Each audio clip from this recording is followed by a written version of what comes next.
Hey, Jason Rice here. Lot party quick tip. Now this one a little bit different, but not. And I'm gonna kind of pull again up on the other screen here, trying to pull up the live feed. That way I know if anybody's chiming in here. It'd be great. Put your comments in. I'd like to answer anybody's questions. We're going through some changes right now through the auto industry. And matter of fact, we're going through some changes here at Lopop. We're doing getting another IT person in, and I was doing an interview, and that's what kind of brought this up. Um, we're talking through the interview, and one of the funny sayings we have here, it's a jokingly I say to employees, and again, it's a joke, and I was talking about even putting it as a mural on our walls is you're replaceable, and you know that saying, internally, we say it internally as a joke. But in actuality, when I was doing the interview with the guy, it's actually a good thing. And because here's the thing. What's up, Ray, Nathan? We were talking of the fact that the people, and a lot of times, and this is where it becomes specific used car management, but I'm talking to managers and dealers alike. One of the things I've really strived to do with the company is try to not to make it about me. And obviously I'm the face and I'm doing a lot of videos and stuff out here, but my point is I should be able to disappear and for a month, 2 months, and the company still run self-sufficient. That means if I can create an atmosphere where I'm not hoarding all the data, I'm not hoarding all the processes, I'm not over managing and making sure everything gets ran through me and micromanaging and stuff. I've got to let my people that run their departments, I got to let my people that do weekly calls with our dealerships be able to run the ship. And if they can't do things and make decisions and do the right things for the company, then I hired the wrong people. Shame on me.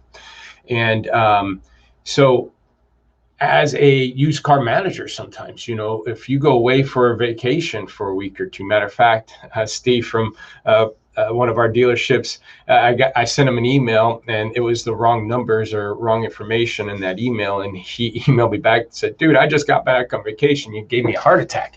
And what happens is a lot of times as managers at dealerships, when we end up leaving the store, or as a dealer, if you have an employee who's sick, maybe hospitalized for weeks or something, that person missing impacts sales so much because so many people are relying on that person. If you're a manager at a store that's hoarding things, that won't let people know, that's worried about your job security, so you make sure that you keep certain information. If you keep certain information, that the dealer can't fire you or get rid of you. I was an internet director for the longest time, and I always felt that way as far as job security because I had all the accesses to the websites, the CRMs. I knew the processes, and so I was always cocky the fact that they can't get rid of me because they ain't going to know how to do none of this stuff. They don't have the access. They don't know. But in reality, in hindsight, that's a bad thing.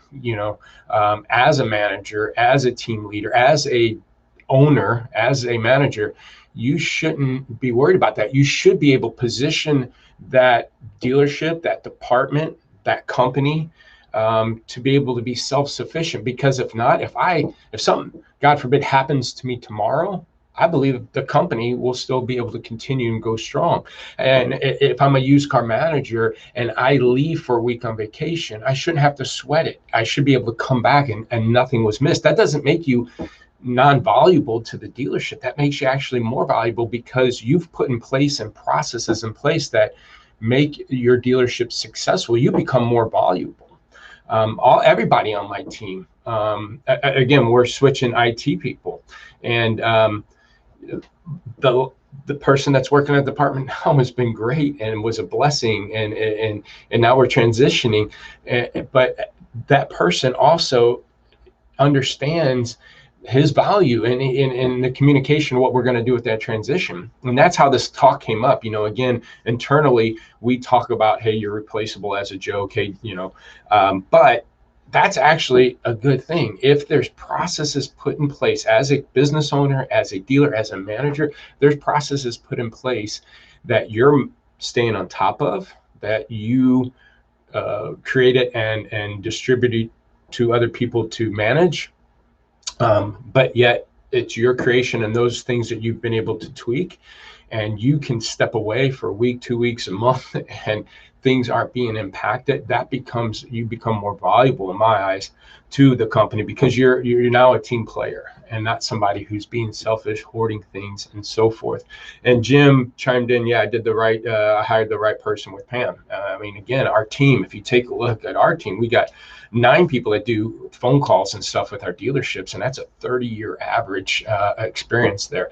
And then my data team and everybody there, I mean, when they come in, it's amazing when I sit and listen to the conversations and meetings that happens between my team leaders and my department managers, and how even the team leaders and even the data people are looking out for our dealers and our company. And that's a huge blessing. But again, it came to the point where I had to let go. I had to train one person how to do certain things and then let that go. And then we grew to the point that that person became a department manager, and they had to hire people. And now we have team leaders and data people. And so they had to let a lot of things go. And so I know, again, to the point where if I'm replaceable, I should be, because if I do, then things are going to fail. As a dealer, as a used car manager, you should be positioning and working so hard to position that dealership up, because what it allows you to do is then focus and be more successful in other areas. By myself freeing me up from that, I have the ability now to focus more on marketing and strategies and conferences and travel and 20 groups and do other things to allow us to grow.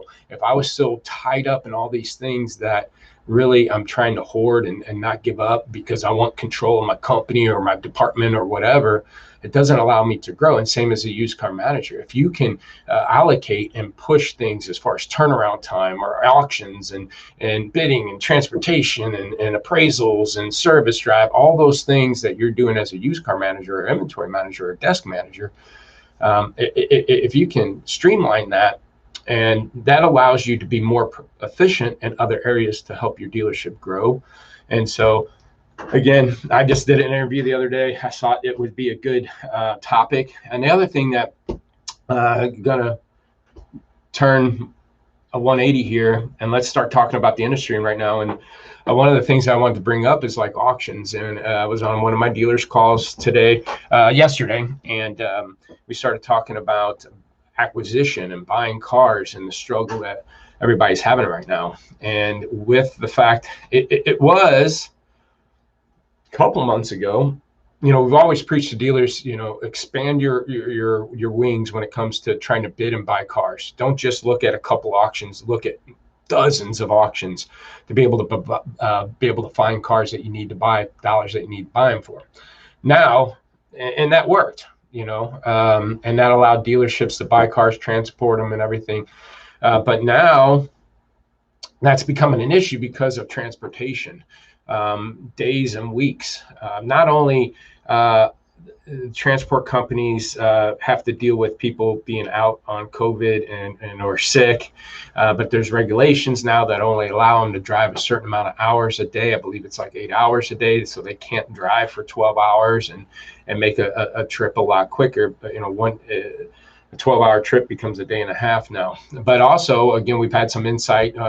We had a transport company that's friends with one of our reps, and he said they used to be able to get in and out in about an hour, load up cars. Now it's taking 2 or 3 times longer because they had to unbury cars at the auction. This was a couple months ago. So not only is it taking more time to get these cars, and the fact that a lot of auctions don't have personnels there, you might have a longer time to load. They might have longer time to load and then less time to be on the road, and then the costs are going up. And so, I always preach that the auction was your retail sales is a local market, regional at best. And what I mean by that, the cars you're selling off your lot as a retail unit, you're more than likely going to get a local customer within an hour, but regional at best, maybe 2, 3, 4 hours. If it's the right car for somebody and they have to have that car, they might travel 3 or 4 hours. So local, regional at best. But when it came to auction, it was a national and or global market because again, dealers up in New York were buying in Texas, people in Florida are buying up in Michigan people are buying up in Canada, people from Russia are buying in the States and shipping them over. So the auction was and still is, I mean, a national and global market. Because it used to be what you bought in your market. I'm in Kansas City. If I went to Kansas City auction, what I bought there was my market. I used to go to the lane, pay up. Those dealers that were there at the lane with me buying typically were in my market more times than not. And, that was kind of what was going on in the wholesale in my market was kind of reflection on the retail in my market. But now with the internet and people bidding and transporting and finding cars over the past 10 plus years, it became more and more of a national market. Just because a car sells at the lane at this in my market at Kansas City for this much doesn't mean I could sell it for this much in my market, because that price could have been driven up by somebody in New York where it was worth more. Here's the thing though, with all this transportation problems, I think dealers are becoming more of a local wholesale market. So the wholesale is becoming local again because at least the majority of dealers, if it's not the fact of how much it costs, for the transportation cost now, instead of spending whatever to get the car transport, now it's almost twice as much or a third as much. It's the time that it takes. And so dealers need the cars now and don't have a week or 2 or 5 or 7, 10, 14 days to get the car to them. Nick Miller did a post on the used car group, talking about transportation problems, and dealers talking about it's been 2 weeks and I still don't have the car. So it's not just the added cost that we're seeing. It's not just the lack of as many drivers available. It's and how much cars are going for, but it's also the time that it takes. You still want to factor all that stuff in, and maybe it is sometimes still better, especially as you get full truckloads and stuff, but it's becoming, instead of a national global market and wholesale, it's probably going to start getting tighter and tighter into a regional local market there. The big guys are still going to be buying in all markets, but it's getting tricky out there. So I don't know how that impacts you as a dealership, but it's some insight that I think will probably affect us over the next 3 to 6 months as whatever happens. Either things are going to get better or things are starting to become the norm and we're just going to have to adjust, and that's just how it is from here on. And if that's just how it is, again, don't be surprised if that local auction becomes more regional and local. I don't know if that's helpful. Hopefully I kept it under 10 minutes. Again, you're replaceable, and sometimes that's a good thing if you do it right.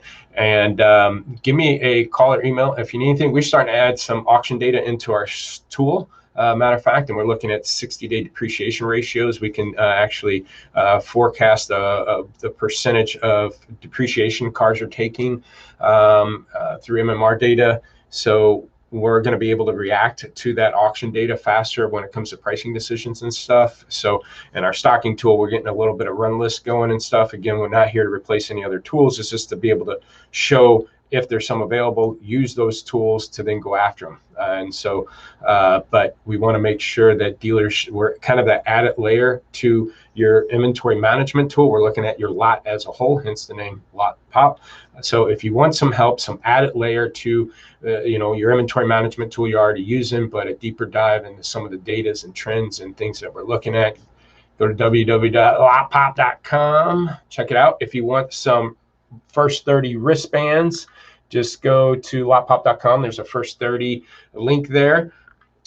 Give me information, how many you want. I'll send it to you free. We're also starting a Lot Pop 20 group. Sign up. I think we got 35 dealers signed up already. I haven't committed to who and what. I'm gonna run them. I'm gonna probably allow myself up to 3 20 groups. That pushing it, if there's 20 in each, that's 60 that I can handle on my own. So it's going to be an elite group, different swag, a monthly call with me, weekly stats with your 20 group, every 3 months, a meeting with the group, and we're going to have some more information. Interested in that, go to lotpop.com, go to products, you'll see Lot Pop 20 group, and get some information there. And then please subscribe to the YouTube channel. All these tips go on there. Like it, share it. Talk to you later. Hope this was helpful.